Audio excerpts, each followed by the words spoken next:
Kia ora, good morning. So I've done all my chores, and I'm currently talking to a new friend, somebody that I just stumbled upon completely by accident, but I've kind of been helping them out, a bit of moral support. But in between talking to them, because they're inspiring me with my romance writing and that, and causing trouble for people like Donald Trump, I've just been hit with another inspiration, and it's actually something that I haven't. It's a genre I haven't done, and it involves the theatre as well. So it keeps the theatre busy. It gives the kids a lot of things to practice and rehearse. And I tell you, I'm going to need really good music directors. I'm going to need choreographers. I'm going to need the whole shebang. So it was just because I had posted something with Donald Trump, and I said, and all that jazz, which then made me think of Chicago. And then I thought, hang on a minute, I haven't done a cabaret. Like, we need to do a cabaret. I've got the Amber Wilkinson School of Witchcraft, but I mean that's like a Broadway kind of theatre production, like your typical Broadway musical. But I haven't done a cabaret. Now the thing is, when I wrote the Dear Satan Clause, the one that Trump and Kushner and that stole and sold to Paramount, I had written in a number for Satan, and it's a jazz number, and it's very cabaret because he likes to perform. So, because people have him totally wrong, like nobody understands it, like nobody gets him right. Nobody gets him right. He's not even red. He doesn't have horns or anything like that. But if that's how people see him, then so be it. But that's not who he really is. That's who he has to become when he's got to go and collect souls from the devils that people sign the contracts with. He's a reminder of why you need to keep on the straight and narrow, and he doesn't go after innocent people. He only goes after people who have committed the worst kind of sins. People like Donald Trump and his administration, and the coalition of Epstein is blah blah blah. But that's not what this is about. This is about my cabaret, and I'm even thinking like it's the sort of thing where it could be like dinner theatre, but you could certainly have drinks while you're engaging in this cabaret, right? And I grew up on jazz. My mum, she loved people like Ella Fitzgerald, jazz and blues, like Ella Fitzgerald, Billie Holiday, Clarence Frogman Henry, Mahalia Jackson, all those kind of people. So I'm well versed in that kind of music, Louis Armstrong and all that. So when it comes to jazz and blues and all of that, that's kind of my forte. And when I wrote the Dear Satan Clause, I wrote this huge like jazz number for him where he gets to perform this huge cabaret where he's complaining about how he has to fulfill this contract because there's no clause that he put in. So he's moaning to God, and then while he's stomping around like a stroppy teenager, he does this big jazz number. And because then when I said in regards to Donald Trump, and all that jazz, and then it took me to Chicago, and then it took me to, oh my God, we need to do cabaret. And actually, the thing is, I came up with the original idea when I was originally looking at a place to buy in Moscow. But now that I've found these other couple of places in Switzerland that actually be better, and we can actually, there's a place inside the building that I'm going to turn into the Royal Oak Tree Inn that's for people who stay in the hotel only, or we will sell tickets so it's invitation only.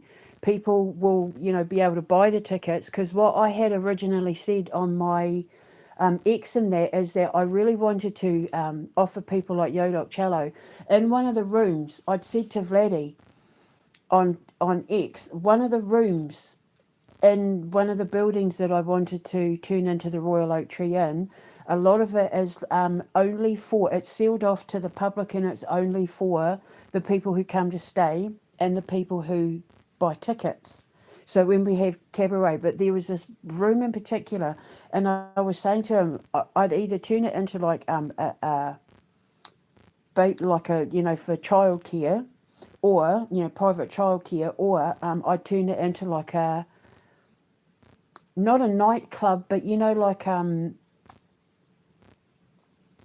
a supper, not a supper club, because we wouldn't be selling food, but, you know, you'd go and have a nightcap and listen to some jazz, or listen to like invite a different musician to come in. Maybe it's just someone singing with a guitar, maybe it's someone with a piano or a cello or a violin, or, you know, a choir or whatever, but, you know, we'd invite people in, and it's only for the people who stay at the hotel to have access to, and people who buy tickets, because obviously, like, the musicians have to get paid in that.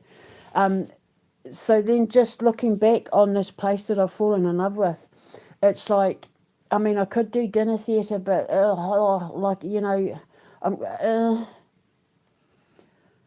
just because Dracula's Theatre in Queensland inspired me when I went to, I've been to Dracula's Theatre like 3 or 4 times because I love it so much, and that's dinner theatre.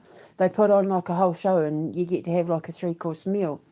But I just like the idea, thinking back to Chicago, of people sitting around the tables with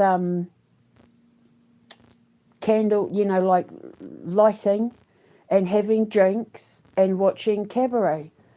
And so I'm thinking the cabaret could be about Satan, and I want to call it like Hell's Gate, or call the cabaret Hell's Gate, or the Hellfire Club.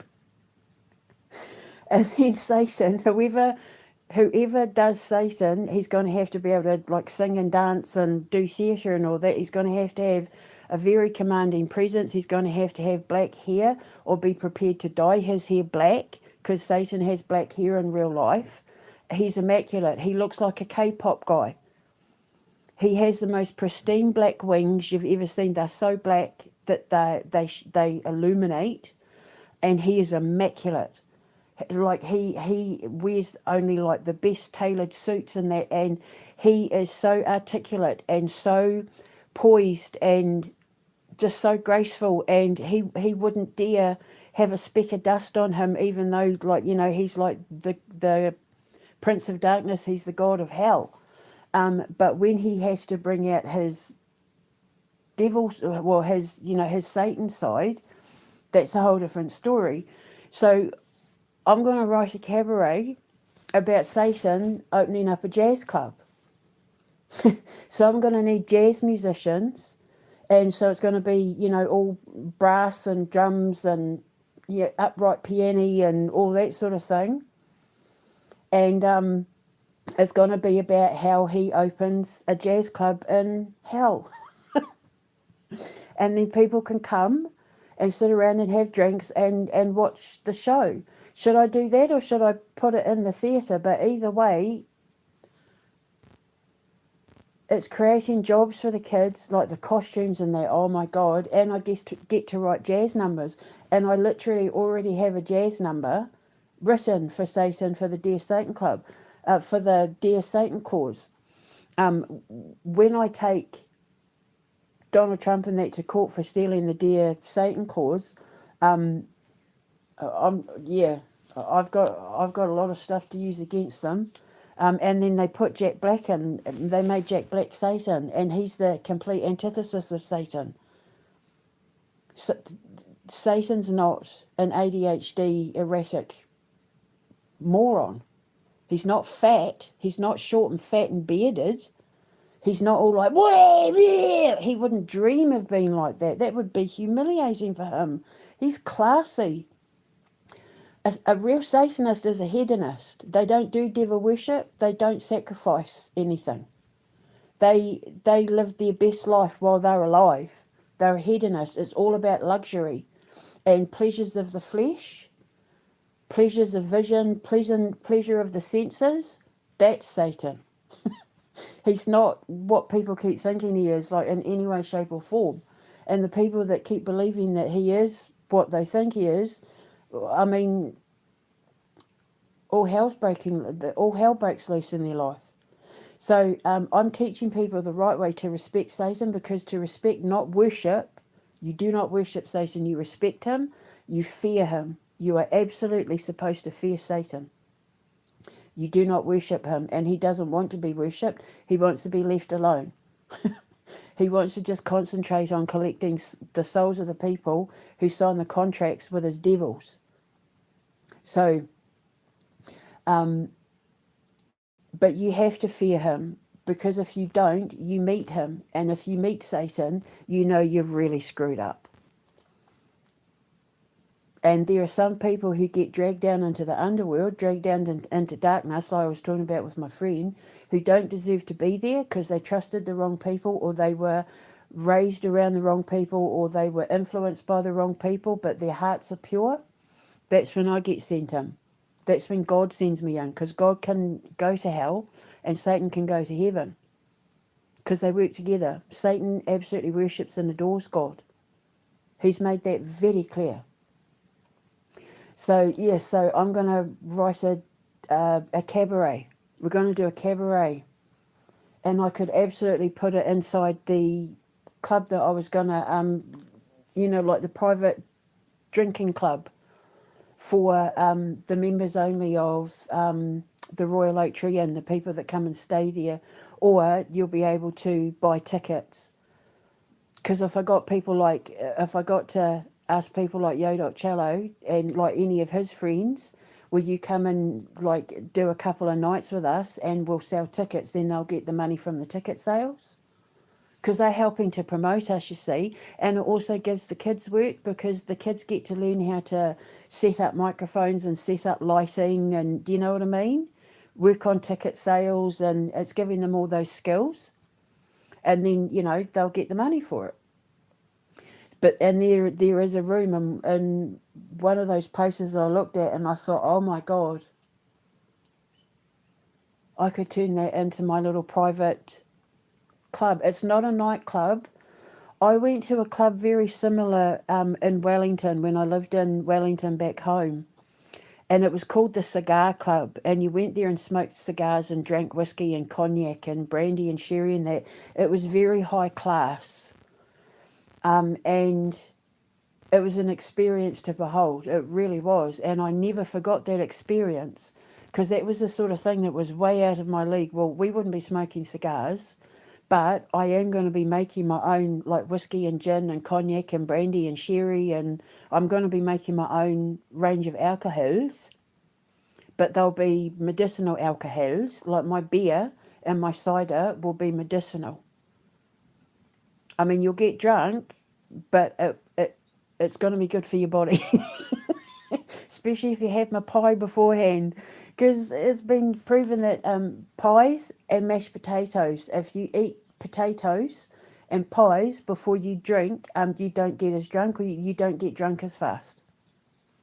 So I'm going to have my Alchemist Tavern, and that's going to sell all my range of alcohols and stuff. Not interested in getting into wine, but I don't know, maybe later. Probably because I'm not a wine drinker myself. I used to be, but it gives me real bad acid reflux now.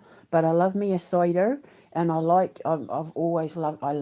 beer. I love beer, but with my gluten allergy, and it's very expensive to buy. Gluten-free beer is very expensive to buy, but if I make my own, and I'll do some that's not gluten-free, but I'll do some that is gluten-free. And I can drink cider in that. So I drink vodka and I drink gin. I love rum and bourbon. Bourbon is like my god of God. But I can't drink it straight because I don't have sugar anymore. I can't have anything with sugar anymore. I've developed an intolerance to sugar now because it's been so long since I had it. So if I have anything to drink, on the rare occasion that I do drink, it's gin or vodka with ice and soda water and a twist of citrus, lime, lemon, orange, that sort of thing. And then what I did was I ended up coming up with a whole range of sugarless cocktails and alcoholic drinks that are sugarless that you can drink. might get drunk faster because there's no Coke and lemonade and that to tone it down. But yeah, and yeah, so, and because then I want to come up with my own cocktail recipe book and all of that and all that jazz. So this is what I'm saying, man. All these new doors that have opened for me, all these people that I've let go of, and all the people that have started being reintroduced back into my life, and all the new people, you know, these doors that have opened where I've gotten to like integrate with them and like get to know them, and that they're inspiring me on the like grandest scale. And so now this little seed that I planted, I could even show you on my WhatsApp, because I was saying to my sister I was thinking of turning this into like a wee club where you could just come and have like a drink before bed. Like, you know, like if you don't want to go down into the town, you've had your food. You know, I know there's going to be some people that come and stay with us because they're on business trips and they might not want to leave their room. So they'll get food delivered to their room, and they might want to have a drink, but they don't necessarily want to go into the town and drink, you know, at the cavern, sorry, and all of that. So we'll have like a little club for them. But it's like, well, we could put on like a little cabaret. I mean, I could do it in the main theatre, I absolutely could. But I just like the idea of people sitting and listening to a cabaret. It only needs to go for like an hour or so, you know, and then coming in and listening to a pianist or a, you know, some opera or whatever, and we'll advertise it, and we'll say, you know, we have, when people book their rooms and stuff, they can say, they can go down to the reception and say to them, can you reserve me a seat at the club tonight because I want to watch the cabaret? And then we'll know how many seats are available, and we can say we've got like 20 tables available, tickets, yada blah. Because that's what they do when you book. They say, you know, would you like tickets for SeaWorld? Would you like tickets for Dracula's Theatre? And they can say, yeah, actually, yeah, go on. And they do it at the Premier Inn as well. When you book in, do you want to book in for your meals, or do you want to take it day by day? And, you know, so that they can save tables for you. So, yeah, so I'll be a hotelier, but that's in my blood as well, because my Arab grandmother owned a boarding house, a very successful one. She was a divorcee Muslim in the 1920s and 30s who became a very wealthy woman. I mean, she wasn't poor to begin with, but a very independent, wealthy, divorcee, single mother Muslim in New Zealand, Palmerston North, New Zealand, because she owned boarding houses for single men, and they adored her. And she's the one that taught me how to make my perfumes and oils. So, yeah, so I'm going to call the cabaret something like Hell's Gate, or the Hellfire Club, which plays on the whole Illuminati thing, because he's one of the cults that he's after, isn't he? So, yeah. So then I get to do jazz numbers. And he's already got that one for the Dear Satan cause. And then the jazz musicians, I'll need people that know how to play jazz. And he'll be, you know, all the songs and all of that will be about how he's got this job to do, and, you know, he finds it quite distressing that he has to keep collecting. You know, why are there so many souls that I have to collect all of a sudden? Things never used to be so busy, and now all of a sudden, like, I'm running like a demon with its head cut off, and then breaks into a song and blah blah blah. Because honestly, he prefers to just like garden and bake and dress himself in the mirror, because he, you know, he's the god of vanity, because hedonism. Look at himself in the mirror and, you know, make sure his hair is pristine and his nails are manicured properly, and he keeps himself calm. He keeps himself calm and leveled at all times until he has to flip that switch. because he's the master of trickery. Because the only way you can be fooled into signing your soul to the devil is if you think they're the good guy. But it's all a test of faith. It's all a test to see how moral you are. So you think you're getting all this stuff until it's time to collect, and then boom, you realise you've made a huge mistake. And that's when you get to see Satan's real side. On the outside, he looks like fancy cars and yachts and mansions and gold and oil and all that sort of stuff, because that's the shiny thing. That's the fool's gold, like, oh, sparkly fool's gold, yay. And then you bite into it and you realise it's poop. It sounds like, oh, well, too late, you signed your soul. Come with me, please. So I'm going to turn it into a whole cabaret. Oh my God, I'm so excited. And this is because I'm getting inspired by the people around me, all these new people that have come into my life or come back. That's what I'm saying. I just keep planting seed after seed after seed, and my crop is getting bigger and bigger and bigger and bigger and bigger. And now I get to work with jazz musicians. Oh, my mum would be so happy. She'd be right there, front row centre. I'll get to bring in all sorts of like blues and jazz singers, and I don't know how many kids. The older kids would be able to perform, but probably not the younger kids, because they might have, by law, they might have curfews and laws about working around alcohol. I'm going to have a lawyer to help me figure all that out for the talent agency, because the thing is, you're not going to have kids in hell. Not too. I mean, people like Mary Bell maybe, but and the boys that killed James Bulger and that, but there wouldn't be too many. It depends on the circumstances. So I don't know. I'd have to see what the laws are. But we probably started around, what time did Dracula's Theatre start? About 7 o'clock, I think it was, and it went till about 9. That's totally doable. Come listen to some jazz in a cabaret. That's how Pearl would say it, cabaret. I'm going to the cabaret with my husband, John.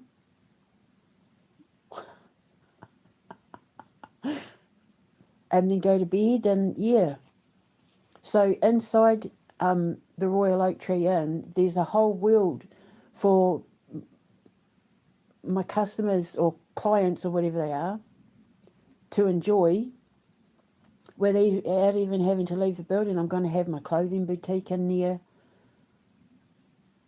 Mama Bear's Kitchen Cafe and Bakery is kind of connected to, as we've got like a bakery in there. We're going to have like a little alchemist cavern. We're going to have like a little salon